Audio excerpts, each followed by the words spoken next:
अब हम करेंगे हमारा आज का प्राणायाम, इस कोर्स का लास्ट प्राणायाम। तो सबसे पहले इसके लिए मैं आपको बता दूं, ये प्राणायाम है कपालभाति प्राणायाम। आपने इसके बारे में सुना होगा। इसे स्कल शाइनिंग प्राणायाम कहते हैं।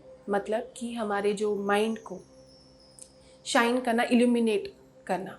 ठीक है, तो ये प्राणायाम हमारे माइंड को शार्प करता है और हमारे माइंड को इल्यूमिनेट करता है। हमारे जो माइंड में जितने भी टॉक्सिन्स, जितने भी जो थॉट्स, जो यूजलेस थॉट्स जो रहते हैं, उसे सब वो डिलीट करने में, नेगेटिविटी डिलीट करने में ये बहुत हेल्पफुल है। और हमारे फिज़िकल एस्पेक्ट्स में तो ये बहुत, इसके जो वैल्यूज़, जो इसके यूजेस हैं वो बहुत ज़्यादा हैं। वो अगर मैं बताऊंगी तो भी कम पड़ जाएंगे। ये आपके डाइजेशन के लिए, आपके वेट लॉस के लिए, आपके ब्लड प्रेशर को मेंटेन करने के लिए ये बहुत हेल्पफुल रहता है। अगर आप इसे रेगुलरली करते हो तो आपके हेल्थ में आपको विजिबल इफ़ेक्ट्स मिलते रहेंगे आपको टाइम टू टाइम। लेकिन इसे करने के लिए कुछ चीज़ों का आपको ध्यान रखना पड़ेगा। सबसे पहले ये कि अगर आपकी कोई मेडिकल कंडीशन है, आपका कुछ से ऑपरेशन हुए हैं, या अगर आप प्रेग्नेंट हैं, तो इसे आपको नहीं करना है। ठीक है। और अगर आपका ब्लड प्रेशर हाई रहता है, काफ़ी हाई रहता है, हाइपरटेंशन की प्रॉब्लम है, तो आपको ये फास्ट नहीं करना है। आपको ये जितना हो सके उतना स्लोली करना है। क्योंकि आप देखेंगे कि इसे जब आप प्रैक्टिस करते जाएंगे तो आप इसमें जो अपनी जो स्पीड है वो बढ़ा लेते हैं। लेकिन अगर आपकी कुछ मेडिकल कंडीशंस हैं, या आपको नॉजिया हो जाता है, या हेडेक की प्रॉब्लम है, माइग्रेन की प्रॉब्लम है, तो आपको इसको स्लोअर रेट पे करना है। लेकिन अगर आप ये करते हैं तो आपकी ये जो माइग्रेन और हाई ब्लड प्रेशर की जो प्रॉब्लम्स हैं ये ठीक हो जाएंगी। लेकिन आपको इसे स्लोअर रेट पे करना है। ठीक है। तो इसके लिए सबसे पहले नेक स्ट्रेट रहेगी, आपकी बैक स्ट्रेट रहेगी। पुश नहीं करना है ज़्यादा।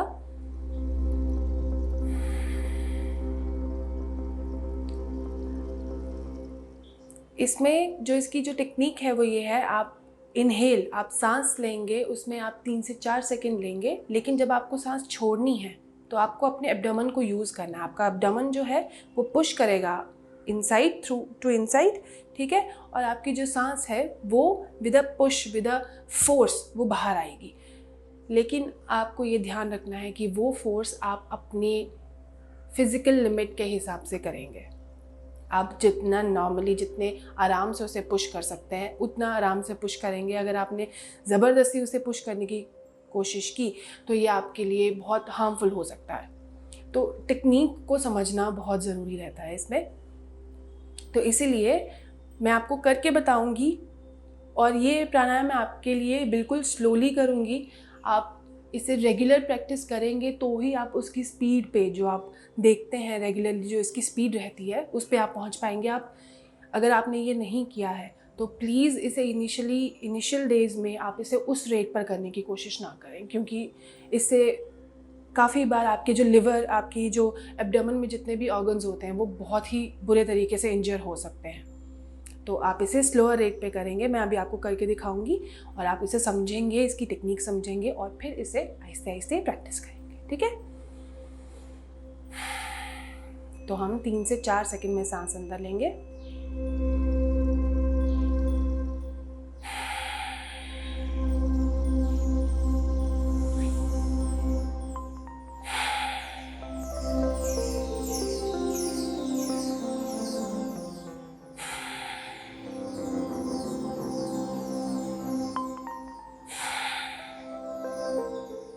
आप समझेंगे कि इनहेल जब आप सांस जब अंदर लेंगे तो इसमें आप 2 से 3 या 4 सेकेंड, आप जो एक्सेल करने में जितना आपको टाइम लग रहा है, आप इनहेल करने में उसका डबल टाइम लगाएंगे। और जब आप एक्सेल करोगे तो वो एक एब्डोमेन के पुश के साथ एक्सेल होगा, विद अ फोर्स, बट आपके लिमिट के अंदर। ठीक है।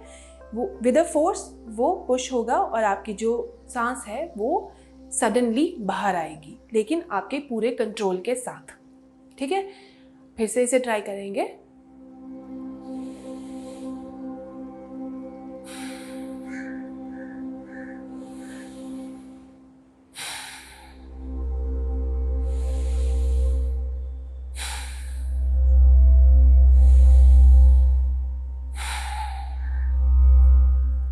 आप समझ पा रहे होंगे कि इसकी स्पीड कैसे रखनी है, लेकिन अगर आप ध्यान रखें कि आपको इस स्पीड में भी अगर आपको ऐसा लगता है कि आपका जो माइंड है या जो आपकी आंखें हैं, आपको थोड़ा सा विजन में ब्लरनेस आ रही है, या आपके माइंड में कुछ ब्लड रश हो रहा है, या आपको नॉजिया सा फील हो रहा है, या आपको कुछ अलग तरीके की डिजीनेस फील हो रही है, तो आपको इससे भी बिल्कुल स्लो तरीके पे जाना है। आपको इसे फास्ट तो बिल्कुल नहीं करना है, ठीक है। आप शुरुआत इसे स्लोअर रेट पे करें। जब आपकी इस पे पकड़ बन जाएगी, जब आपकी रेगुलरिटी इतनी अच्छी हो जाएगी, तो आप इसको अपने अकॉर्डिंग इसे आराम से मोल्ड कर पाएंगे, ठीक है।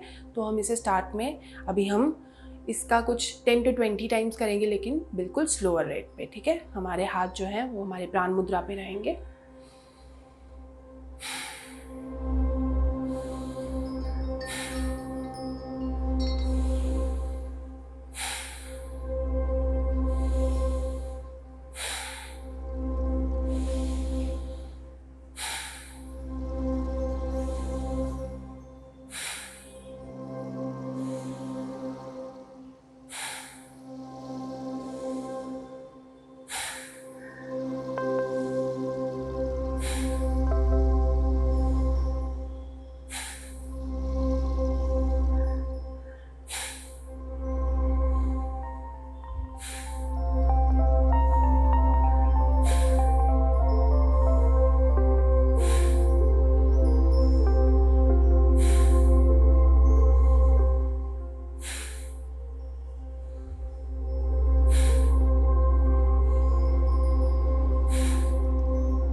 इन इनिशियल टाइम्स अगर आप इसको 10 to 20 टाइम्स करते हो, तो ये आपकी प्रैक्टिस को मेंटेन करने के लिए ये 10 से 20 बार बहुत बढ़िया रहेगा।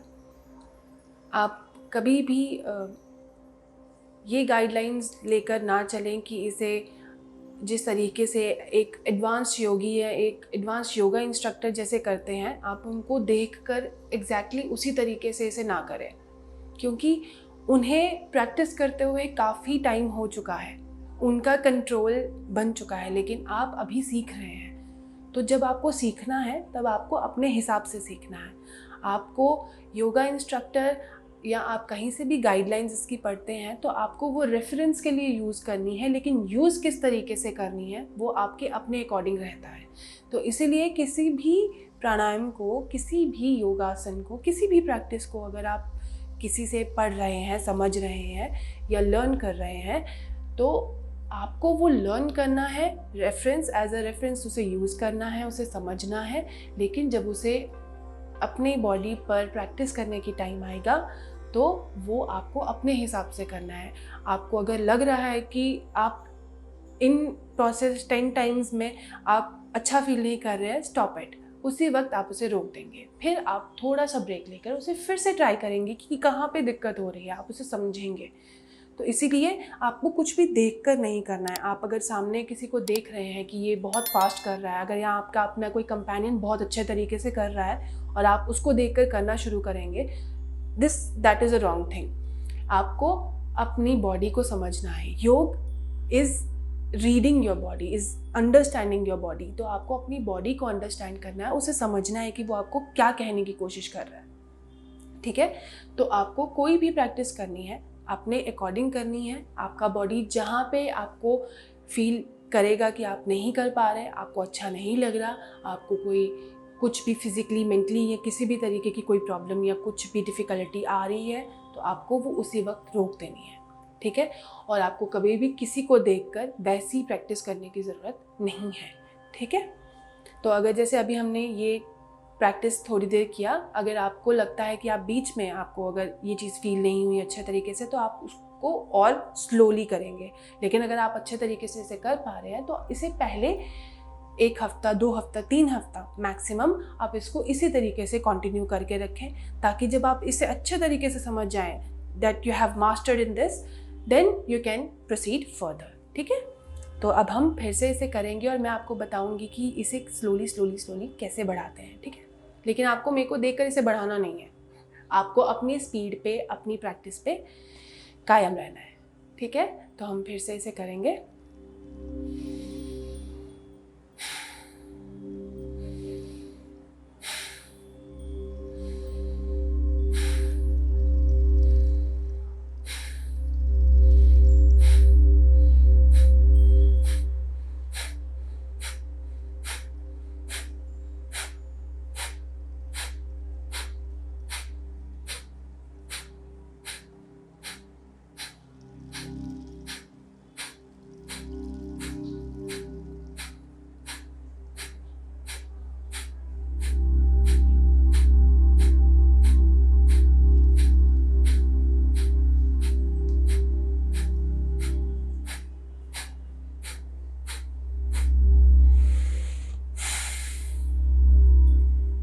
तो ये जो मैंने आपको अभी प्रैक्टिस करके दिखाया, ये आपका वो रिज़ल्ट रहेगा जब आप जो आपकी पुरानी जो मैंने आपको पहले करके दिखाई, जब आप उस पर मास्टरी कर लेंगे, जब आप उसे अच्छे से प्रैक्टिस कर लेंगे फॉर ओवर 1 मंथ, तो आप इस के लिए आगे जा सकते हो।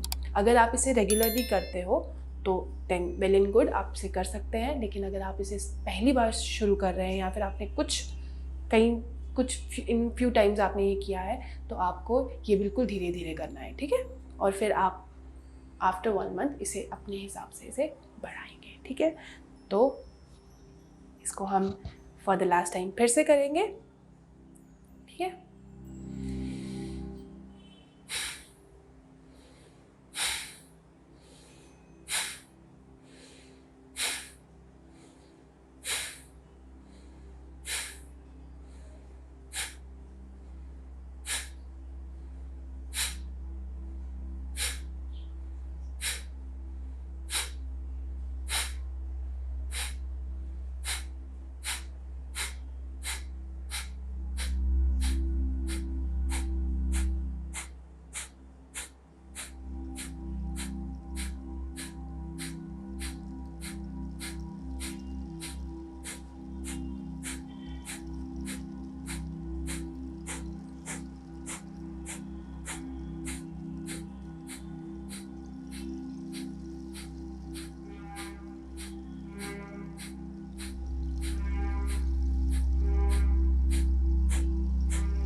that is how you do kapalbhati pranayama.